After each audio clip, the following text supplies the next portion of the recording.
Cher juge, je vous écris aujourd'hui mon réquisitoire car mes idées devenaient bien trop noires. Cela ne cessait de tourner en boucle dans ma tête et je n'en voyais pas la fin. Peut-être est-ce que je cherche seulement un peu d'espoir.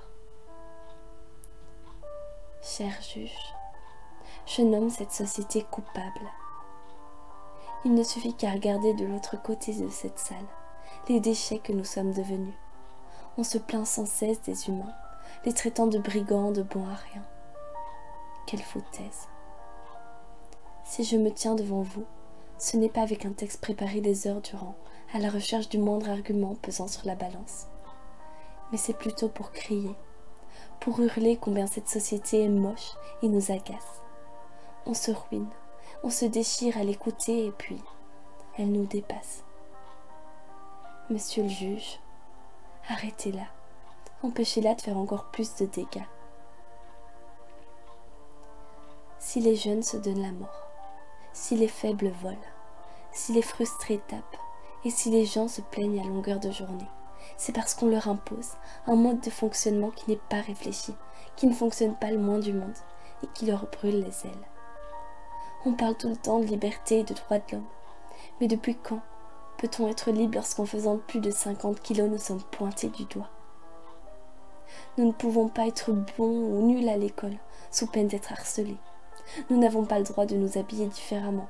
Des vitrines de Pull&Bear et Zara paraissent d'être dépareillées. Et puis nous n'avons pas le droit d'être trop petits, ni trop grands, trop souriants ou trop tête en l'air.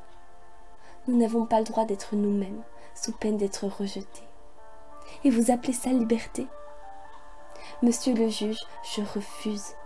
Je proteste contre cette machination qui nous rend bien plus bêtes qu'un troupeau de moutons. Je ne veux pas faire les mêmes choix que les autres, ni même réussir aussi bien qu'eux. Je ne veux pas forcément le diplôme de médecine pour être admirée des gens, ni souffrir pour qu'on pense de moi que je suis courageuse. Quelle belle galère, monsieur le juge. Avouez que nous sommes coincés.